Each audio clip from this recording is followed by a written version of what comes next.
우리가 영원부터 하나님 속에 감추고 계셨던 이 비밀한 경륜이 드러나지 않으면 이제 모든 세계가 종교로 갈 수밖에 없었던 그 세계가 바로 대신 죽은 예수였던 겁니다. 그래서 아직도 한국 교회가 대신 죽은 예수라는, 그저 날 대신하여 죽은 예수만 믿기 때문에 이제 그 하나님의 경륜이, 그 생명들이 그 안에서 이제 빛을 발할 수 없는 지난 날들이었죠. 그래서 하나님의 경륜을 알고 나면 창세전에 어떠한 세계가 있었는지를 이제 깨닫게 되고, 그 창세전에 왜 그런 일들이 일어나야만 했는지를 알게 되면 이제 천지창조를 왜 하셨는지, 여러분, 이 천지창조는 오직 하나님 나라를 유업으로 이을 후사를 만들기 위해서 천지를 창조하셨습니다. 단 하나예요. 하나님 나라를 이을 그 아들들. 그래서 이 아들들을 위하여 그리스도라고 하는 예수가 이 땅에 오시게 되고, 그래서 그리스도라는 이 생명의 본질을 예수님이 이제 품고 있는 겁니다. 그래서 그 예수가 십자가에서 우리를 위하여 대신 죽어주시면 430년 동안 그렇게 종으로 부려먹었던 이 마귀가 이제 주인 행세를 못하게 되고, 이때부터 이제 육체의 비밀이라는 이 세계가 드러나는데, 이제 우리가 그 430년으로 해방이 되어졌으면 이제 새롭게 시작되는 영의 비밀, 그 하나님의 씨를 이제 받는 일인데, 이 씨는 대신 죽은 예수로는 절대로 받을 수 없는 세계입니다. 이것은 내가 예수님과 함께 십자가에서 죽고 함께 장사 지내고 함께 살아나지 못하면 예수를 아무리 오래 믿어도 하나님의 자녀는 될 수가 없는 겁니다. 그래서 갈라디아 4장 6절을 통해서 아들의 영을 보내준다. 그 아들의 영을 받는 지점이 바로 우리 예수님과 함께 죽고 함께 장사 지내고 함께 살아날 때 비로소 우리에게 그 씨의 생명이 이제 들어오는 거죠.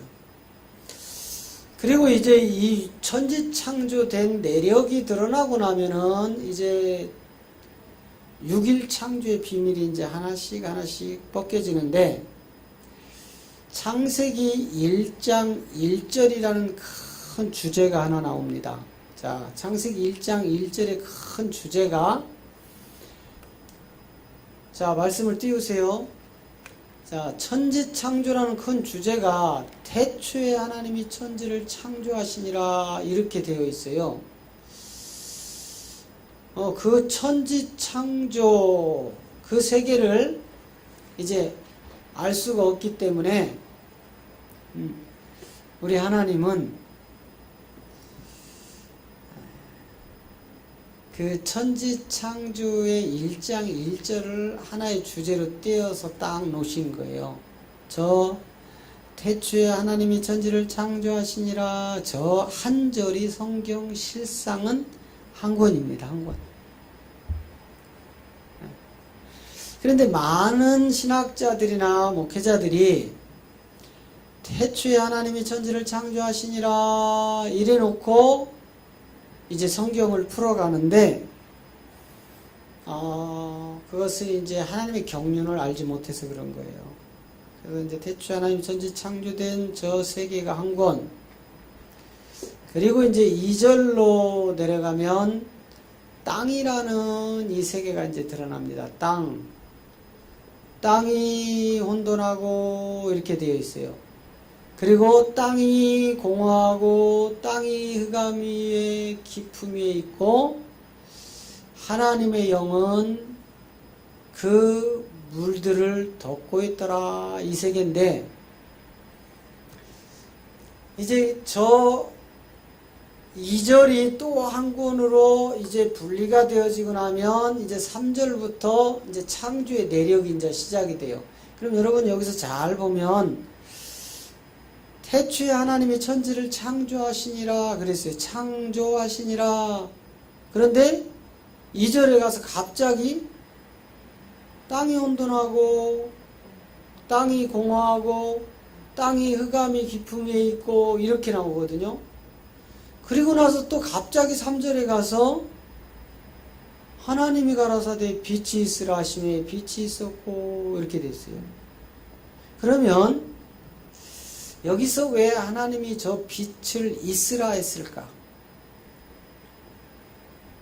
빛을 창조하시니 빛이 있었더라 이렇게 돼야 되는데 그죠? 빛에 대한 창조는 말씀을 하지 않습니다. 왜냐하면 계시록 21장에 가면 저 빛에 대하여 정확하게 우리가 아버지 품의 세계로 들어갔을 때 드러나는 그 성전이 드러나고 그 다음에 이제 요한일서에서 사도 요한이 하나님은 빛이시니 이렇게 되어 있단 말이에요. 하나님은 빛이시니. 자, 요한일서 1장 5절을 한번 보면은요. 자, 우리가 저에게 듣고 너희에게 전하는 소식이 이것이니 곧 하나님은 뭐라고요? 빛이시다. 그러면 여러분 창세기 1장 3절에서 하나님이 빛이 있으라 하시니 빛이 있었고 이건 무슨 내용이에요? 네? 그래서 거기에 창조를 쓰지 않는 겁니다. 하나님은 무엇이라고요? 빛. 저 빛을 하나님 자신이 빛이기 때문에 자신 안에 있는 이 빛이 나온 거예요. 저것을 요한복음 1장 1절에서는 더 구체적으로 더 정확하게 우리에게 말씀하시는데 요한복음 1장 1절에 가면 태초에 말씀이 계시니라. 요 말씀이 빛입니다.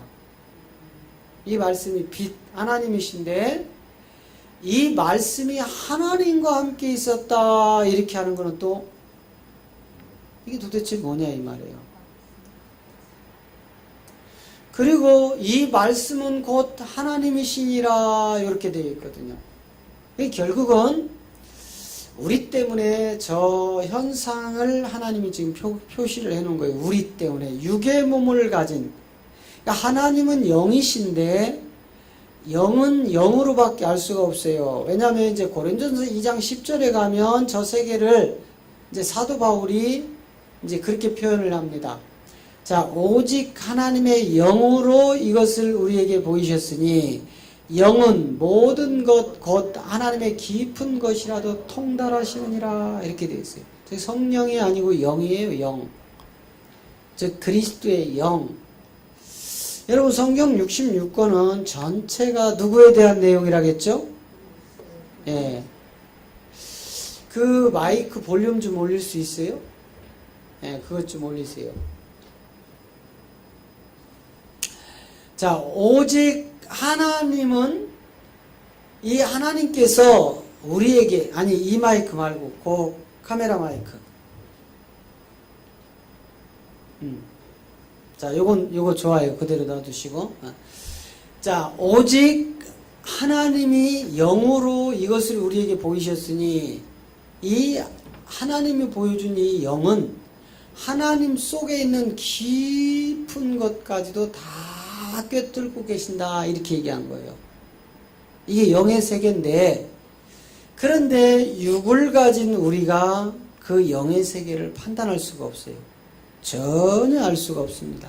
그래서 요한복음 1장에서는 태초라는 우주 만물이 만들어지기 전 하나님이 영원부터 그 속에 감추고 있을 그 당시 그 요한복음 1장 1절이 이야기하는 태초가 그 태초인데 이때 말씀이라는 우리 때문에 아들을 저기다가 표현을 해놓은 거예요. 아들.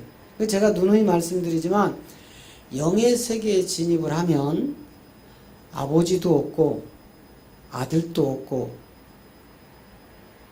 이런 남자도 없고 여자도 없고 모두가 영은 하나입니다. 하나. 그래서 마태복음에 분명히 22장에서 그런 비유를 기록을 해놓는 거예요. 유대의 계대법을 따라서 7 형제가 있는데 첫째 맏아들이 혼인을 하여 그 아들을 얻지 못하고 먼저 죽었습니다. 그러면 유대의 계대법을 통해서 그 형수가 홀로 되어 있을 때 반드시 그 밑에 동생이 장가를 들어야 돼요.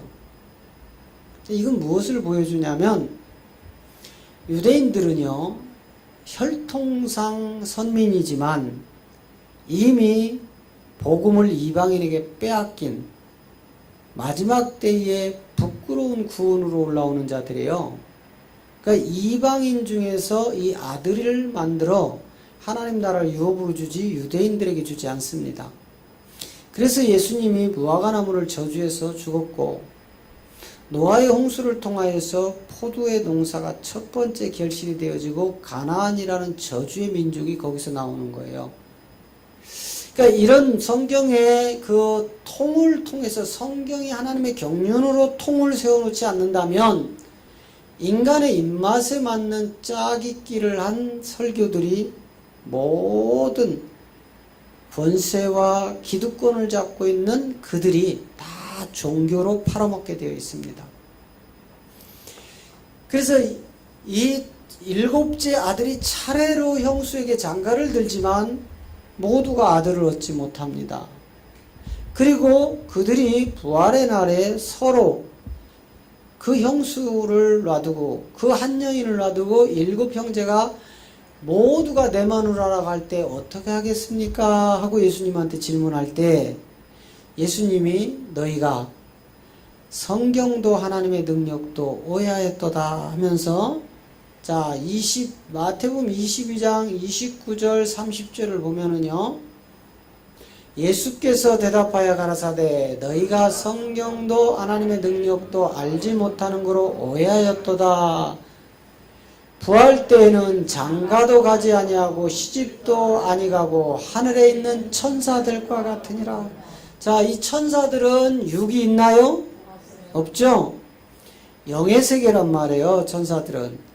그러면 지금 부활이라는 영의 세계에 우리가 진입을 딱 하고 나면 남자와 여자가 구분이 없어진다 이 말이에요. 그렇다면 아버지와 아들이 있겠어요? 없습니다. 그래서 지금 요한복음 1장 1절에서 태초라는 아버지 품의 세계에서 말씀이라는 아들을 우리에게 보여주시는 거예요. 아들 누구요? 저 태초 때는 예수님이 있었어요? 없었어요? 없었다니까는요. BC 4년에 그리스도라는 예수가 이 땅에 육신을 입고 오세요. 그래서 저 말씀이 육신이 되어서 온다고 요한복음 1장 14절에서 그 말씀을 하는 거예요.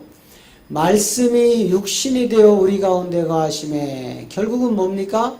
말씀이라는 그리스도 아들이 영으로 계시다가 우리와 같이 동일한 육신을 입고 오시는 이름이 예수다 이 말이에요. 그죠?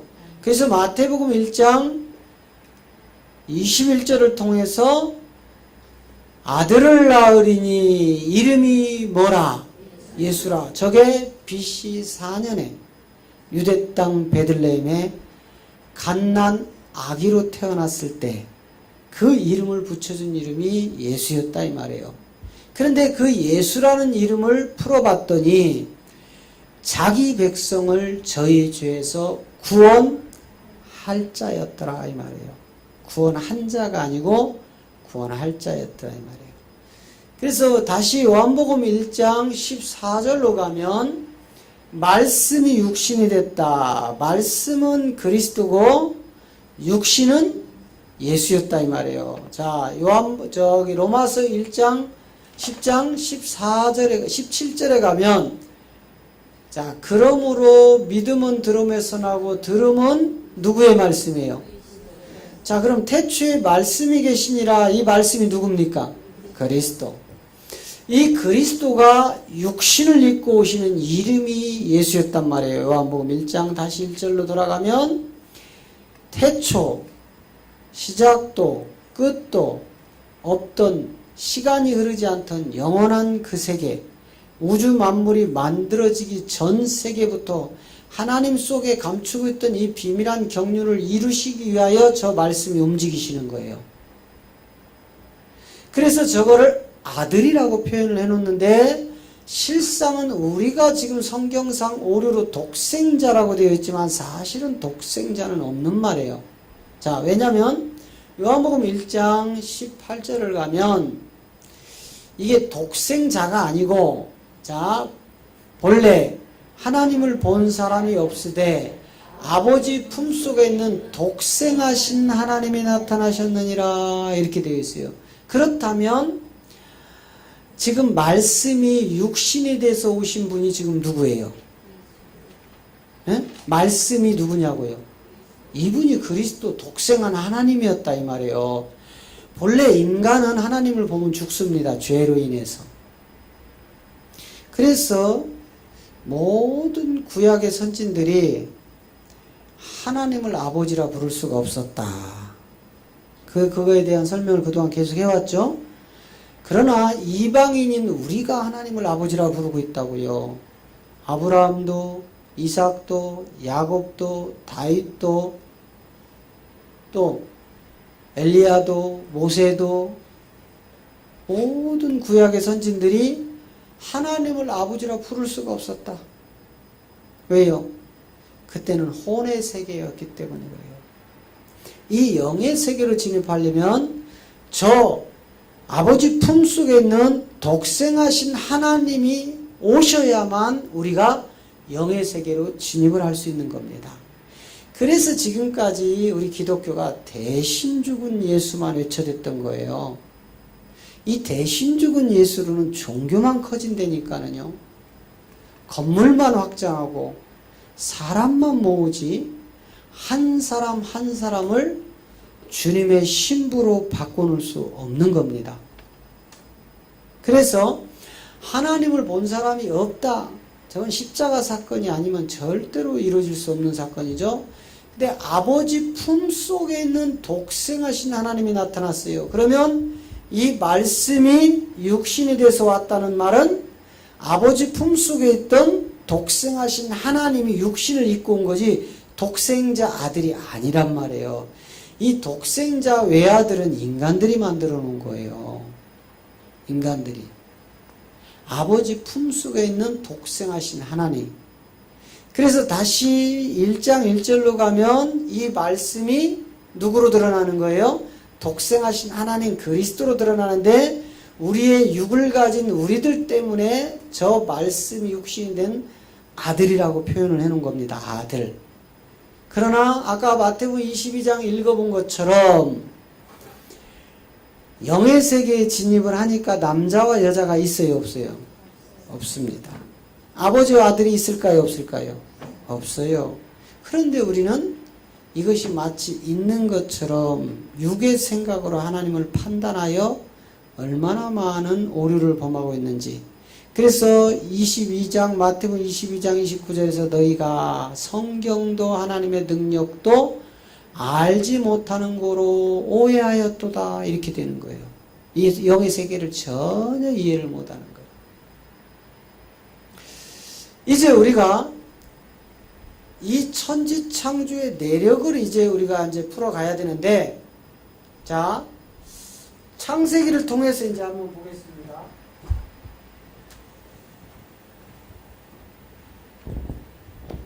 그동안 서론으로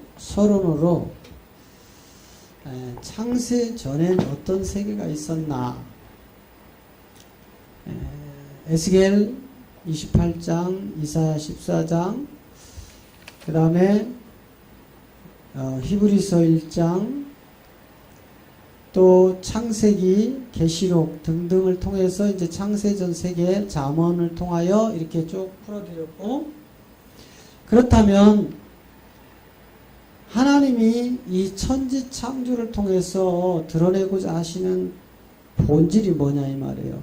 이 본질이 창세기 1장 1절로 하나 띄고, 창세기 1장 2절로 하나 띄고, 창세기 1장 3절에서 2장 3절까지를 하나를 띄는 거예요. 그러니까 이제 성경이 창세기를 보면 원래 이 창세기가 몇 장까지 있죠? 50장까지 있죠. 그죠? 창세기 50장까지 있죠? 네. 이 50장을 크게 나누면 1장에서 11장까지 이거를 천지 창조라고 합니다.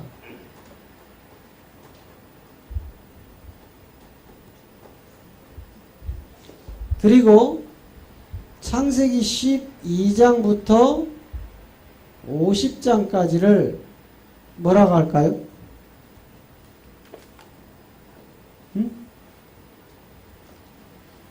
12장 누구 부르죠? 12장에서 누구를 불러요? 아브라함을 부르죠? 아브라함. 요 11장까지는 하나님이 누구를 부르지 않습니다.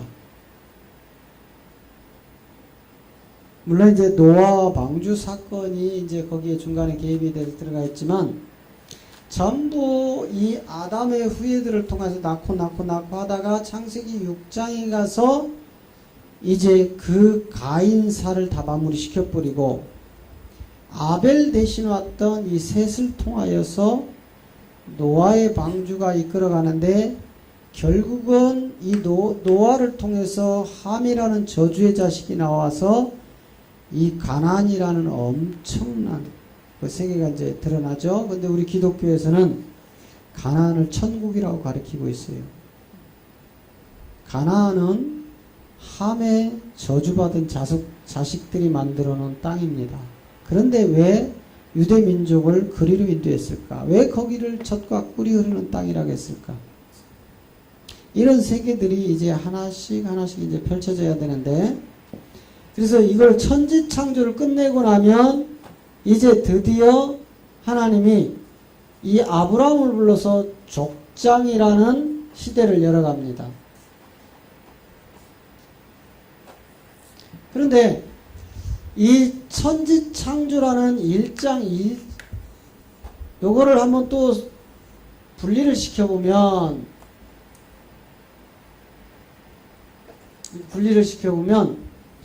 창세기 1장 1절, 창세기 1장 2절, 창세기 1장 3절에서 2장 3절,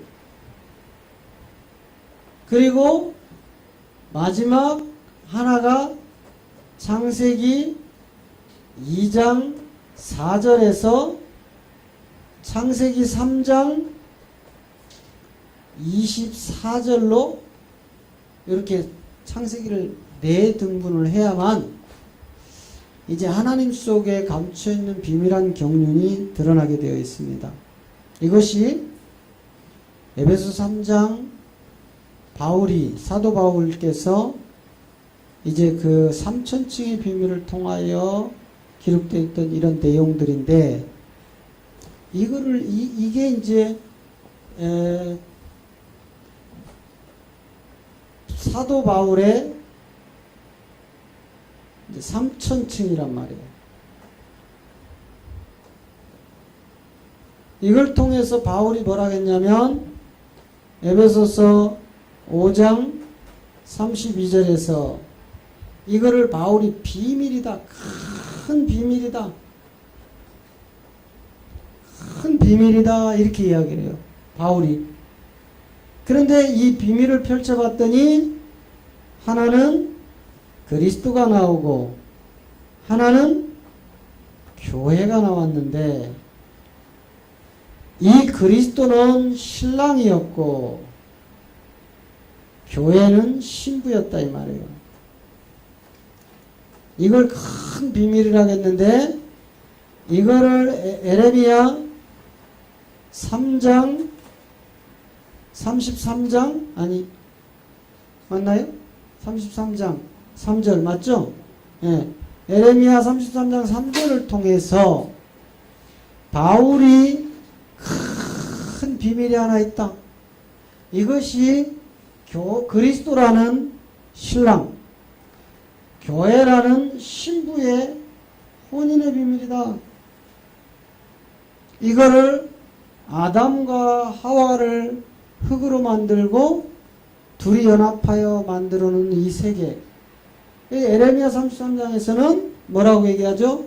너는 부르짖으라. 이 지금 현 시대의 교회들처럼 막 금식하고 철회하고 강자를 쓰란 말이 아니라겠죠? 하나님의 이름 앞에 서라. 하나님의 얼굴을 구하라. 네, 그러면은 너에게 뭘 보여주겠다고요? 네, 이거였어요. 바울이 얘기한 이거. 네가 알지 못하는 큰 비밀을 내가 보여주겠다. 그러면 이미 에레미야와 바울의 시대는 수백 년이 흐른 뒤에요. 에레미야가 사역하던 그 시대와 바울이 사역하던 그 시대가 수백 년 차이가 나는데 이때 에레미야가 예언했던 이 내용이 풀어지지 않아서 이 내용이 풀어지지 않아서 바울이 이 비밀을 말하는 무려 신약의 2000년이라는 세월 속에 종교로 타락돼 버린 거예요. 종교로 타락. 이걸 가지고 타락시킨 거예요. 교회가 남편 사업이 어려워요 목사님 그러면 그래요 우리 기도합시다 철회합시다 금식합시다. 그게 아니고 남편 사업이 어려워요 그러면 예 하나님이 왜 어렵게 하셨을까요? 하나님이 이유가 있겠네요. 하나님이 망하라면 망해야지요. 그런데 어느 목사님이 우리 남편 지금 사업이 너무 어려운데 목사님 기도해 주세요. 그런 사람한테 그거 망해야 되는 것 같으면 망해야 돼요. 이런 목사님 있을까요? 없을까요? 그러니까 자꾸 거짓말만 하는 거예요. 어? 성도들 귀만 즐겁게 하려고 귀만. 생명은 다 뽑아가는 겁니다. 그런데 우리 성도님들이 저한테 사업이 어려워요. 목사님 기도해 주세요. 그럼 제가 기도해 주던가요? 그 어려운 게 하나님의 뜻이라면 망하세요. 저는 그렇게 얘기해 준다니까. 망하는 게 하나님의 뜻이라면 망해야 된다니까. 왜? 망해야 산다 이 말이에요. 우리 기독교는요. 죽어야 삽니다. 산 자는 절대로 살 수가 없어요. 죽어야 사는 게 우리 기독교예요. 그러면 망해야 하나님을 만날 수 있다 이 말이에요. 하나님 뜻이 그렇다면 망해야 되는 거예요. 그런데 우리 기독교는 반대로 갔어요. 뭐 때문에? 저 에레미야 33장 3절 때문에 그렇게 갔어요. 왜? 2000년 동안 종교로 타락된 이 세계를 누가 와서 집어삼켰느냐? 바알이 와서 삼켰는데 이 바알은 이세벨이라는 딸과 아합이라는 이스라엘의 왕이 합작하여 만들어 놓은 풍요의 다신입니다. 풍요의 다신. 이게 기독교 안에 들어와 버린 거예요. 하나님의 성소에 이 이세벨이 바알이 들어와 버렸다고요. 오늘 기독교가. 그래서 이 바알을 통하여 교회가 잘 먹고 잘 살고 잘 되는 걸로 다 바꿔버렸습니다. 이제 이 사도 바울이 이 비밀이 크다. 그리스도와 교회에 대하여라면 이미 에레미야 선지자를 통하여 너는 내게 부르짖으라 내가 너에게 응답할 게 있다. 네가 알지 못하는 큰 비밀을 너에게 보이리라. 뭐였어요? 그리스도라는 신랑과 교회라는 신부의 혼인의 비밀을 보여주겠다. 이거예요. 교회에서 이 이야기를 해줘야 된다 이 말이에요. 우리가 그리스도의 신부로 갈 수 있도록 길을 열어주셔야 된다 이 말이에요. 왜? 사도들이 우리의 중매쟁이였잖아요. 그죠? 고린도서 11장 2절에 가니까 내가 너희를 인류한 남편이 그리스도께로 중매하려 함이라 그러잖아요. 그죠? 그래서 우리가 이 사도들을 통해서 이 복음의 문이 열려서 이제 그 십자가의 예수를 통하여 사단의 종으로 분리가 되어지고 이제 함께 예수와 그 십자가를 지고 예수님이 뭐라고 해요? 너희가 나를 따라오려거든 자기를 부인하고 십자가를 지고 따르라 그러죠? 자, 마태복음 16장 24절을 한번 봅니다. 자, 시작. 이에 예수께서 제자들에게 이르시되 아무든지 나를 따라오려거든 자기를 부인하고 자기 십자가를 지고 나를 쫓을 것이니라. 여러분 왜 자기를 부인하라고 했을까요? 왜? 자기를 부인하는 게 갈라디아 2장 20절이에요. 자, 갈라디아 2장 20절 가봐요. 내가 그리스도와 함께 십자가에 못 박혔나니 그런즉 이제 내가 산 것이 아니요 오직 내 안에 그리스도께서만 사신 것이라. 이제 내가 육신 가운데 사는 것은 나를 사랑하사 나를 위하여 자기 몸을 버리신 하나님의 아들 믿는 믿음 안에서 사는 것이니라. 이게 자기 부인입니다. 여러분 내 안에 저 하나님의 생명이 들어오면 우리 육신은 부인이 되어지고 내 안에 전능하신 하나님만 드러나게 될 줄 믿습니다. 그래서 자기 부인하라. 다시 마태복음 16장 24절로 가보면요. 예수님이 직접 말씀하시는 거예요. 제자들에게 너희들은 나를 따라오려거든. 자, 여러분 지금 저 말씀하실 때 예수님이 십자가를 지시기 전인가요? 지신 후일까요? 그죠? 지시기 전이죠? 그럼 그냥 예수라는 현상의 몸을 가지고 있을 때입니다. 그 예수님이 몸을 찢어 피를 흘려 자기 백성을 구원할 자로 가는 그 세계를 가고 나면 이제 3일의 장사와 이 무덤에 그리스도라는 참 생명이 드러나는 그 직전에 저 말씀을 하신 거예요. 그래서 너희가 나를 따라오려면 내가 내 십자가를 지고 너희를 구원하러 그 골고다 언덕에서 피 흘려 죽은 것처럼 너희도 네 십자가를 지고 나를 따라와라. 그러려면 너가 부인이 되지 않고는 네 십자가를 네가 질 수 없다 이 말입니다. 질 수가 없어요. 자기 부인을 하지 않고는. 결국은 이 에레미야 선지자가 이제 이 에레미야 33장을 말씀하기 전에 23장 20절에서 먼저 이 예언을 먼저 해놔요. 자, 에레미야 23장 20절에서 요 에레미야 33장 가기 전에 먼저 해놓은 말이 있어요. 자, 나 여호와의 도는 내 마음에 뜻하는 바를 행하여 이루기까지는 쉬지 아니하나니 너희가 말일에 그것을 완전히 깨닫게 되리라. 자, 우리 하나님은 창세 전부터 하나님 속에 감추고 있던 것을 이루시기 위하여 쉬신다고 해요? 안 쉰다고 해요? 쉬지 않으신다 이 말이에요. 우리 하나님은 지금까지도 수천 년 동안 우리는 한 세대가 100년씩 해서 지금 수 없는 세대가 흘러갔지만 하나님 나라에서는요 1분 1초도 안 되는 거리라고요. 이게 믿어지셔야 돼요. 우리 인간사는요 수천 년 수만 년이 흘렀지만 하나님 안에서는 1분 1초 거리도 안 되는 거라고요. 그러니 우리 하나님이 얼마나 위대하신가 아시겠죠? 인간은 수만 년이 흘렀는데 하나님한테는 1분 1초도 안 돼. 그래서 요한계시록 1장 1절에서 그 얘기를 한 거예요. 자, 요한계시록 1장 1절 나와요. 예수 그리스도의 계시라. 이는 하나님이 그에게 주사 반드시 속히 될 일을 그 종들에게 보이시려고 그 천사를 그 종 요한에게 보내어 지시하신 것이라. 자, 예수 그리스도의 계시라겠죠. 그죠? 예수 육을 가진 마리아의 기표를 빌려서 성령으로 잉태한 하나님이다 이 말이에요. 그런데 그 육이 하나님이 아니고 그 성령으로 잉태된 육이 깨지면 결국은 그 안에 본질이 나온다 이 말이에요.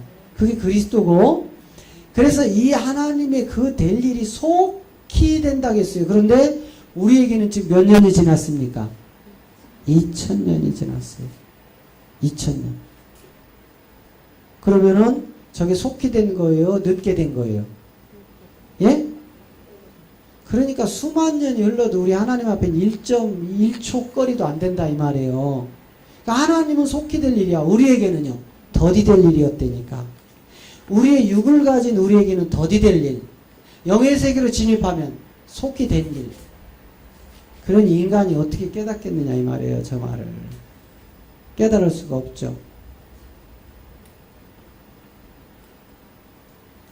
에레미야 23장 20절을 통해서 에레미야 33장 후일에 일어날 이 일을 미리 보이신 거예요. 뭐라고 보였어요? 자, 에레미야 23장 20절에 자, 여호와 하나님은 영원부터 그 속에 감추고 있던 이 비밀한 경륜을 이루시기 위하여 쉬지 않고 계셨다 그 말이에요.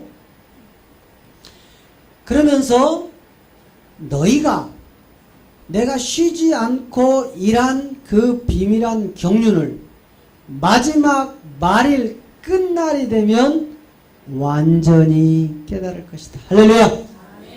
이걸 미리 23장에서 예언을 해놓고 33장에 가가지고 전날이 되기 전에는 너희가 깨닫지 못할 것이다. 전날이 되기 전에는. 왜요? 왜 그래요? 자, 14장 에레미야 14장 14절을 통해서 전날이 되기 전에는 누가 먼저 나타나요? 짐승이라는 거짓 선지자들이 먼저 나타나서 전부 쏘개버립니다. 다 쏘개버려요. 자, 여호와께서 내게 이르시되 선지자들이 내 이름으로 거짓 예언을 하도다.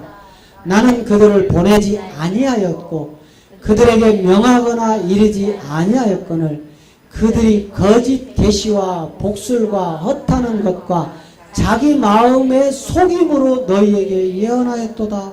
오늘 여러분 은사자들이 지금 저짓을 하고 있는 거예요. 다 자기의 마음을 속이고 있는 것을 예언하는 거예요.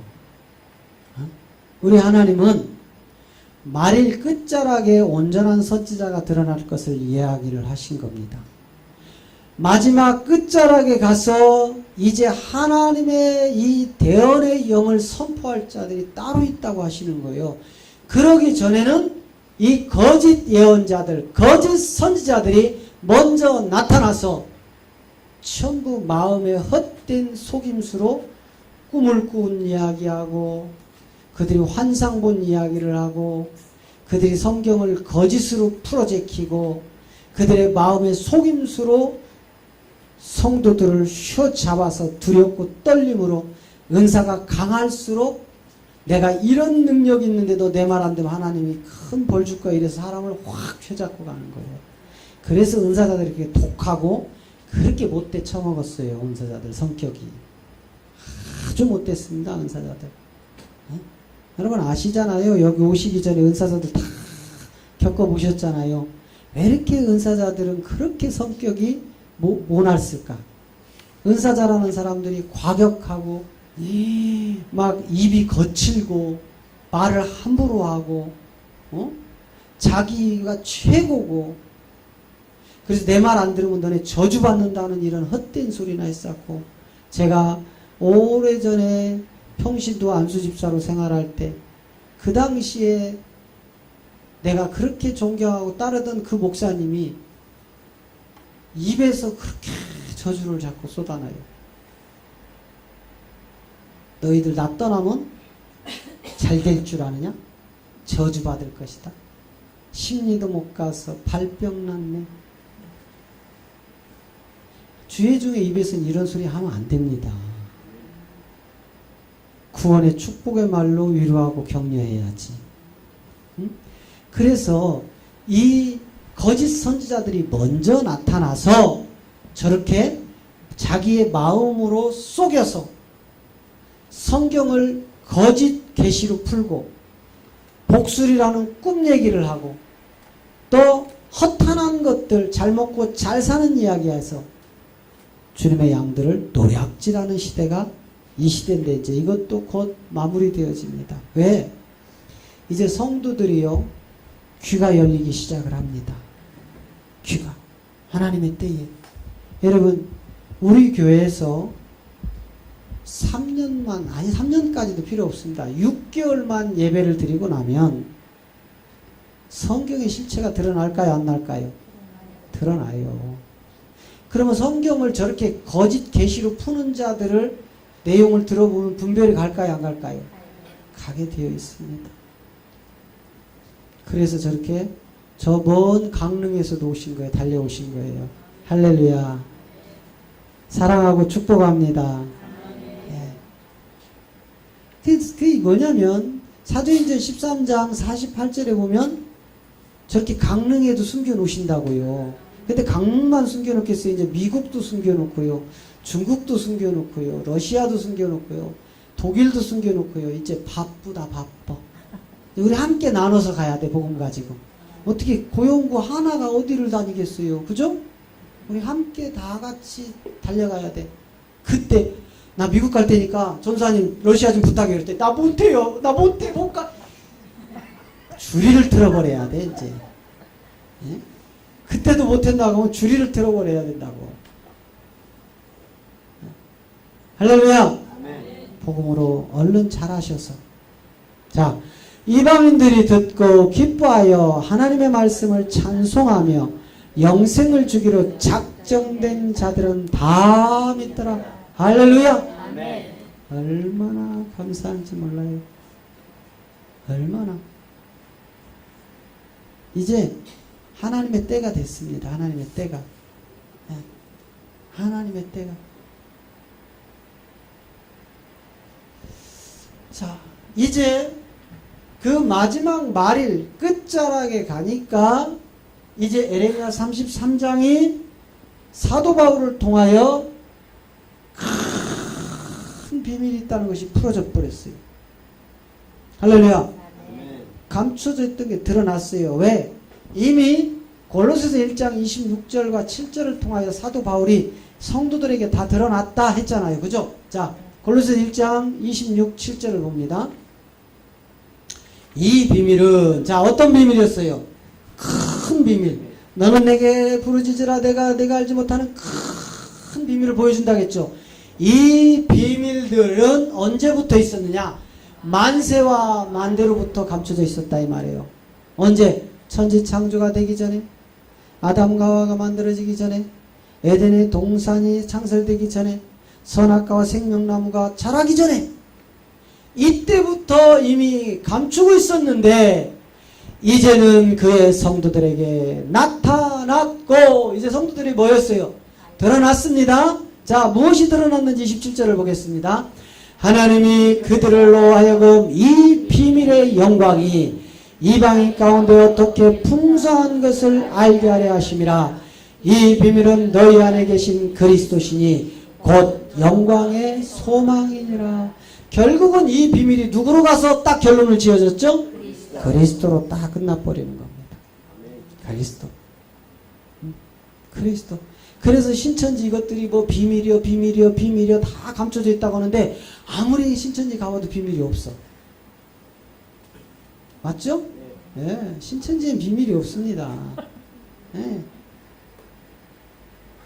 다 헛된 속임수라니까요.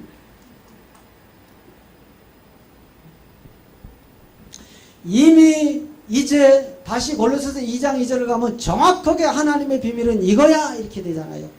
자, 이는 저희로 마음의 위안을 받고 사랑 안에서 연합하여 원만한 모든 이해의 부위에 이르러 하나님의 비밀인 그리스도를 깨닫게 하려 함이라. 하나님의 비밀이 뭐였어요? 자, 큰 비밀을 감추는 게 무엇이었습니까? 그리스도. 이 그리스도에게 중매되기 위한 신부, 교회. 그것이 건물 교회가 아니고 오늘날 구원받은 후사라는 우리의 몸이 신부라는 비밀로 감춰져 있었던 거라 이 말이에요. 그래서 마태복음 1장 16절에 그리스도라 칭하는 예수가 오시게 되어 있는 거예요. 할렐루야. 네, 그리스도가 예수로 오게 되는 겁니다. 자, 그러면 이제 창세기를요 이렇게 네 단락으로 딱 나눠놓고 나면 이제 우리 안에 요 세 개가 이제 밝히 창세기가 열려야, 우리가 창세기가 열리지 않으면은요 여러분 성경을 알 수가 없는데, 이 창세기하고 창세기를 풀어나가는 이 고리가 욥기서인데 잠언인데 그래야 계시록이 풀려지는데 이 연관관계를 전혀 깨닫지 못해요. 왜냐하면 성경을 창세기 1장 1절에서 50장까지를 한 권으로 보는 기독교란 말이에요. 그렇지 않아요. 지금 성경이 몇 권으로 나뉘어졌어요. 자, 크게는 한 권이지만 또 한 번 나누니까 몇 권으로요? 두 권으로. 더 크게 나누니까 몇 권으로요? 네 권으로 이렇게 나눠지지 않으면 성경은 자의적인 해석으로 가버릴 수밖에 없습니다. 그래서 가장 중요한 게 뭐냐면 창세기 1장에서 3장이 성경 전체의 핵심이란 말이에요. 4장부터는 이제 가인이 드러나는 인간, 아담과 하와가 선악과를 먹기 전에는 절대로 생산이 이루어지지 않던, 이제 선악과를 먹고 나서 생산이 열리기 시작하여 첫 번째 사람 누구요? 가인이라고요. 가인. 이게 구약의 4,000년이라는 구약의 돌 항아리 몇 개? 돌 항아리 4개가 구약 4,000년. 예수님으로부터 시작하여 지금 오늘날까지 돌 항아리 몇 개? 2개. 이것이 신약의 2000년. 여기는 아담이 들어가 있다고 했어요? 안 들어가 있다고 했어요? 아담이 아니고 요 시대가 열리는 게 가인사다 이 말이에요. 가인. 이거는 인간의 시작. 인간의 시작. 이렇게 되어지면 이제 요게 이제 4장부터 시작되는 거예요. 4장, 창세기 4장 1절부터 시작되는데, 요게 이제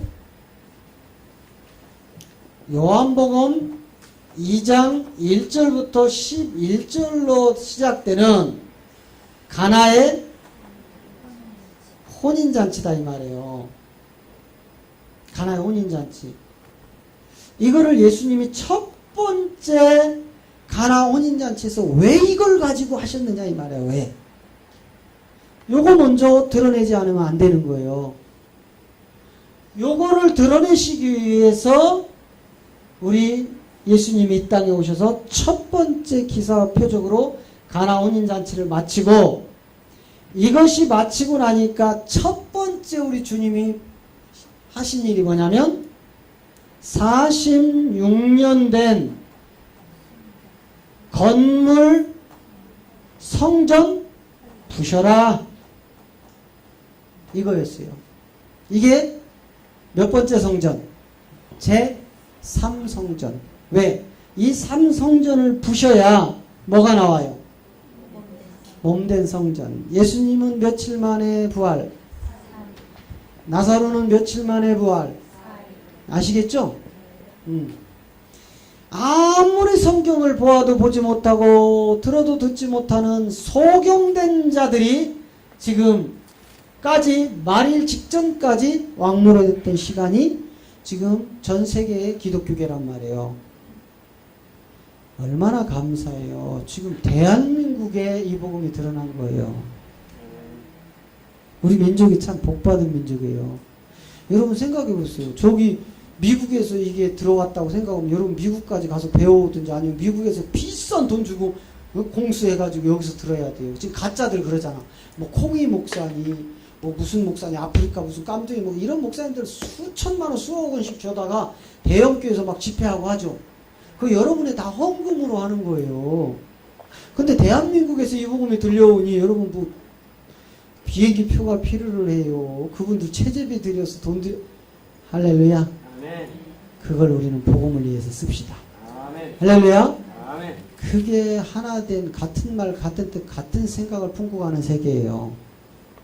에? 왜 고린전서 1장 10절에서 사도 바울이 같은 말 같은 뜻 같은 생각을 하라고 했는지. 응? 그래서 이 가나 혼인잔치를 첫 번째 이제 시작을 했던 이유가 이거고, 그 혼인잔치가 끝나자마자 우리 예수님이 46년 된 성전 헐어라. 3일 만에 내가 다시 세우고, 그리고 첫 번째 솔로몬, 두 번째 헤롯, 두 번째 스룹바벨, 세 번째 헤롯 성전을 무너뜨리고 나면 뭐예요? 지구상에 있는 세 가지 성전, 3일의 죽음으로 싹 쓸어버리고 나면 마지막 죽은 나사로가 나흘째 일어나는 것처럼 이제 우리 안에 제4 성전을 이제 세우는데, 이거는 뭘로 세우느냐? 건물이 아니고 몸으로 세운다. 몸된 성전. 요거를 우리 예수님이 46년 된 성전, 저거 헤롯 성전 헐어버려라. 내가 3일 만에 다시 세우리라. 요한복음에서. 요한복음 2장 19절에서 하는 거예요. 가나 혼인잔치가 끝내놓고 그 말씀을 하시는 거예요. 그래서 이것이 부서지고 나면 이제 마태복음 16장 17절 18절이 이야기하는 음부의 권세가 해하지 못하는 반석 위에 세운 성전, 이 성전이란 말이에요. 왜? 자, 마태복음 16장 보세요. 마태복음 16장을 통해서 바요나 시몬아 네가 보겠도다 내게 알게 하니는 혈과 육이 아니다. 여러분, 혈과 육, 지식, 학문, 교리 이런 걸로는 하나님의 영의 세계를 근접할 수도 없습니다. 그 혈과 육이 아니고 하늘에 계신 내 아버지가 알게 하셨다. 이렇게 딱 혈과 육을 분리를 시켜놓고 18절에서 드디어 내가 너에게 이르노니 베드로라, 내가 이 반석 위에 내 교회를 세우려니 음부의 권세가 이기지 못한다. 반석 위에 세워진 교회만 악한 영이 못 이기는 겁니다. 그럼 저 반석이 도대체 뭐예요? 예, 고린도전서 10장 4절로 가봅니다. 고린도전서 10장 4절 가면 저 반석이 누구라고 정확하게 기록되어 있어요. 다 같은 신령한 음료를 마셨으니 이는 저희를 따르는 신령한 반석으로부터 마셨으니 그 반석은 곧 그리스도시니라. 할렐루야. 아멘. 그러면 몸된 성전을 지금 어디다가 세운다고요? 하나님이 성전을 몸에다 세우는데 반석이라는 누가 들어와야 돼요? 그리스도. 이게 마지막 날에 세워지는 사성전의 비밀입니다. 할렐루야. 그러니 여러분, 하나님의 경륜을 전혀 깨닫지 못하고 신비주의로 기복신앙으로 빠져버린 기독교. 한쪽에서는 병 고치고 귀신 쫓고 별별 짓을 다 해요.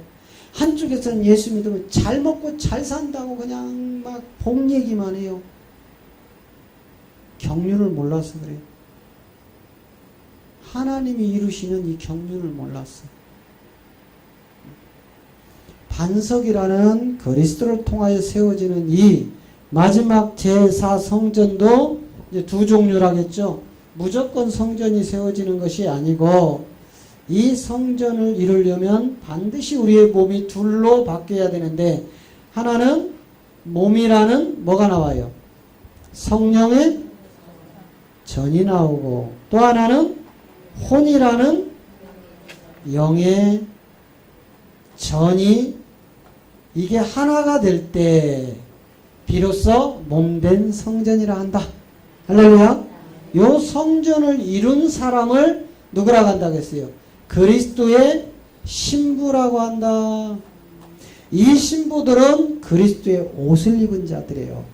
갈라디아 3장 27절을 통해서 너희가 이 그리스도의 옷을 입었느냐 이 말이에요. 그리스도 옷. 자, 너희가 누구든지 그리스도와 합하여 세례를 받은 자는 그리스도의 옷을 입었느니라. 세례 뭐예요? 함께 죽고 함께 장사 지내고 함께 부활의 생명으로 올라온 자들이 바로 그리스도의 옷 입은 자들이다. 저 옷을 입은 자들은 에베소서 5장 갈라디아 5장 24절을 통하여 네 육체의 정과 욕심을 십자가에 못 박은 자들이다. 저 옷을 입은 자들은. 시작. 그리스도 예수의 사람들은 육체와 함께 그 정과 욕심을 십자가에 못 박았느니라. 결국은 저 못 박은 자들이 계시록 19장 17절 18절을 통해서 7절 8절을 통해서 우리에게 이제 옷이 펴지죠. 우리가 즐거워하고 크게 기뻐하여 그에게 영광을 돌리세.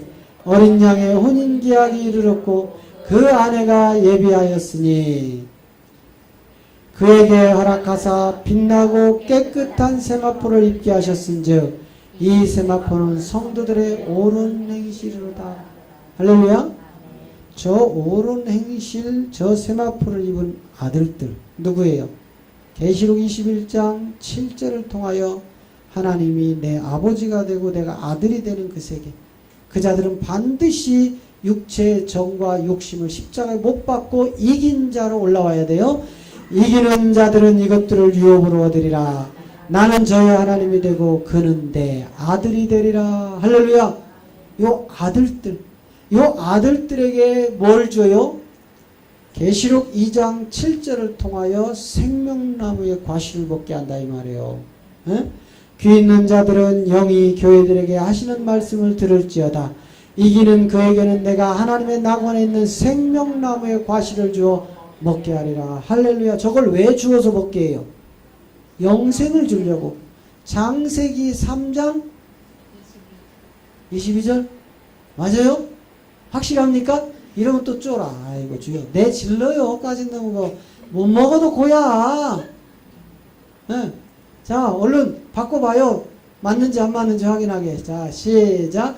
여호와 하나님이 가라사대 보라 이 사람이 선악을 아는 일에 우리 중 하나같이 되었으니 그가 그 손을 들어 생명나무 과실도 따먹고 영생할까 하노라. 네. 그러면 저 이긴 자의 아들들에게 생명나무를 왜 주는 거예요? 영생하도록 죽지 않게 하려고. 할렐루야. 아멘. 이것이 하나님의 경륜이었다 이 말이에요. 그래서 자 이제 마무리합니다. 자 창세기 2장으로 한번 가보세요. 2장 4절부터 가면 이제 왜 천지 창조를 하셨는지에 대해서 이제 하나님이 서서히 이제 그 경륜의 비밀을 드러내십니다. 자, 그 중에 자 2장 4절부터 자 2장 3절까지는 천지 창조에 대해서 마무리를 하시고 안식에 딱 들어가 버립니다. 하나님이 안식에 딱 들어감으로써 이제 모든 것이 끝이 나요. 여기까지 뭐예요? 7일 안식이라는 신부성이에요. 여기까지가. 그리고 나면 이제 안해성으로 옮겨집니다. 그 옮겨지기 직전에 이제 저걸 풀어놓은 거예요. 대략 이렇다 이렇게. 4절부터 시작된 저 창세기 2장 4절부터 시작하여 3장 24절까지 요 내용이 이제 제대로 풀어져야 되는 거예요. 요 내용이. 그래야 천지 창조는 왜 하셨는지, 천지 창조는 왜 하셨는지, 하나님은 왜 천지 창조를 하셨나? 천지 창조 목적. 그러려면 이제 물론 요거를 살피지만 창세기 1장 1절부터 2장 3절까지로 요 세계를 다시 또 이제 조명을 해야 돼요. 그래야만 하나님이 천지창조의 목적이 드러납니다.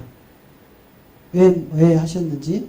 자, 2장 4절에 보니까 여호와 하나님이 천지를 창조하신 때에 천지에 창조된 대략이라 아니라. 그래서 지금 천이라는 세계와 지라는 세계를 하나님이 창조했다겠죠. 그래서 이 영의 세계를 진입을 못하고 그냥 육을 가지고 하나님을 판단하여 종교를 만들어낸 자들이 이 천을 하늘이라고 합니다. 맞죠? 현상의 세계에서는 하늘 만드신 거가. 그러나 하나님이 이거를 하늘이라고 하지 않는다고요. 본질 영의 세계로 가면. 또 지를 땅이라고 합니다. 이거는 어떤 세계? 육의 세계를 가진 자. 육의 세계에 꽁꽁 묶여있는 율법에 사로잡혀 있는 자들이 이거를 천을 하늘이라고 하고 땅을 지를 땅이라고 합니다. 그래서 하나님이 우주 만물을 만드셨다. 여기에 딱 갇혀버리는 거예요. 실상 영의 세계로 딱 진입을 하면 요 세계가 달리 나오죠. 이건 지금 유튜브로 방송이 나가기 때문에 제가 또 이걸 또 할 수가 없어. 왜? 또 공격들이 들어오기 시작을 하니까. 소경이 공격을 하면 무섭습니다, 여러분.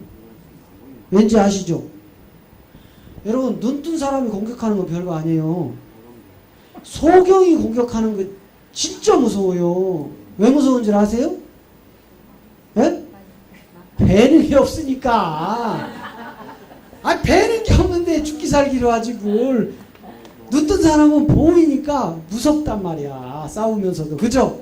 근데 소경이 공격을 하면 배는 게 없기 때문에 죽기 살기로 하기 때문에 무서운 거예요. 그래서 이 눈 뜬 소경들이 하늘이라고 땅이라고 해서 달라들면 실제 눈을 뜬 우리가 피할 수밖에 없습니다. 그래서 유튜브에 이 천지를 영의 세계에서 푸는 거는 조금 더 기다렸다가 하나님의 때가 더 무르익거든. 많은 믿기로 작정된 자들이 이 말을 믿고 돌아올 때쯤 돼서 터뜨리자 이 말이에요. 할렐루야. 자, 그래서 그 대략이 이렇더라. 이 천지창조 이렇게 둘로 나눠집니다. 네. 그리고 5절에 가면 이제 5절을 통해서 여호와 하나님이 땅에 비를 내리지 아니하셨고 정작할 사람도 없었으므로 들에는 초목이 아직 없었고 밭에는 채소가 나지 아니했다. 여러분, 저런 말씀을 읽어도요, 이야, 그 심오한 세계가 펼쳐져야 돼요, 여러분 안에서. 저 말이 이 말이야? 근데 아무리 읽어도 까만 건 글씨고 하얀 건 종이밖에 없는 게 요걸 천지를 하늘과 땅으로 보는 자들이에요. 아무리 봐도 모릅니다. 저게 무슨 말인지 몰라. 그러니까 저 하나님이 왜 땅에 비를 아직 왜 안 내리셨는지, 또 그 땅을 읽을 사람은 왜 없었는지, 비를 안 내리니까 초목이 없고 밭에 채소가 없었다 이 말이에요. 그 다음에 6절 이제 8절까지만 보고 다음 주에 이어서 갑니다. 안개만 땅에서 올라와 온 지면을 적셨더라. 여호와 하나님이 흙으로 사람을 지으시고 생기를 그 코에 불어넣으시니 사람이 생명이 된지라. 여호와 하나님이 동방의 에덴의 동산을 창설하시고 그 지으신 사람을 거기에 두시니라. 자, 요거까지 이제 창조된 목적, 이제 하나님이 왜 이거를 천지 창조를 하시고, 자, 두 번째 아주 큰 획기적인 아주 엄청난 비밀을 여기다 갖다 놓은 거예요. 자, 앞에 아까 5절에서 보니까 사람도 없고 비도 내리지 않고 안개만 적시고, 예? 그 경작할 사람도 없고 채소도 없고 막 이런 시대, 이런 땅이었단 말이에요. 그 땅을 왜 그렇게 만들어 놨냐? 자, 문제는 여기 있는 거예요. 이 에덴을 하나님이 이 에덴이라는 이곳에 뭘 갖다 옮겨 놓으셨어요? 지금 8절에 가니까 요 동산을 옮겨 놓으셨단 말이에요. 동산. 동산. 요 동산은 에덴에 없었던 거예요. 자, 8절. 8절 가보세요. 8절. 자, 여호와 하나님이 동방의 에덴에 뭘 창설했어요? 자, 그러면 에덴에 동산이 처음부터 있었어요? 없었어요? 그런데 우리 소경된 기독교인들은 죽었다 깨나도 이걸 몰랐어. 성경을 한두 번 읽었습니까? 그죠? 응?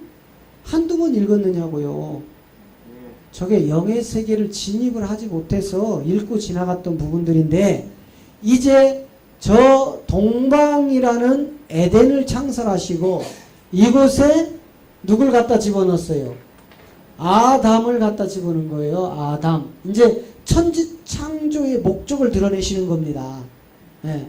그래서 이 동산을 통하여 이제 뭐가 갈라진다고요? 4대 강이 갈라진다겠죠? 비손, 기온, 히데겔, 유브라데.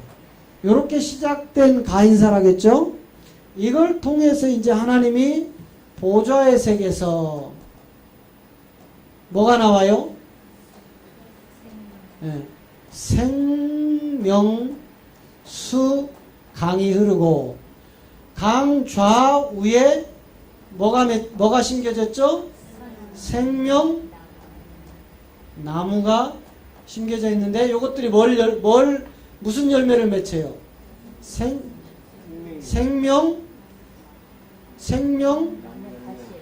열매, 생명나무,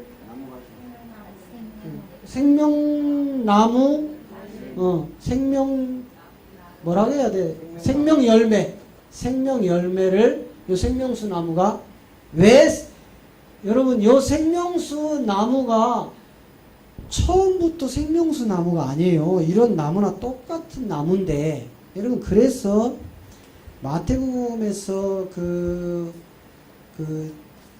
뭘 얘기해요? 돌짝밭, 그 다음에 길가밭, 그 다음에 가시떨기밭, 옥토, 이렇게 그 밭을 지금 비유로 왜 예수님이 말씀을 하셨냐면, 요 나무가 요 생명수 강을 떠나면 일반 나무예요. 응? 요 생명수 나무가 생명수 강 좌우에 심겨져서 어린 양 보좌로부터 흐르는 이 생명수를 빨아먹고 흡수하여 맺어진 열매가 생명나무 과실이다 이 말이에요. 그래서 예수님이 그 밭의 비유를 그렇게 드러내는 거예요. 마태복음 13장에서. 응? 이걸 먹고 자라서 우리에게 이 나무의 열매가 우리에게 뭘 준다고요? 영생을 주는 거예요. 영생. 그래서 이제 이렇게 시작되는 거예요. 여기는 선악과를 심어놓고, 여기는 생명나무를 심어놓고 하나님이 시작을 하시는 겁니다. 할렐루야. 자, 오늘은 여기까지만 하고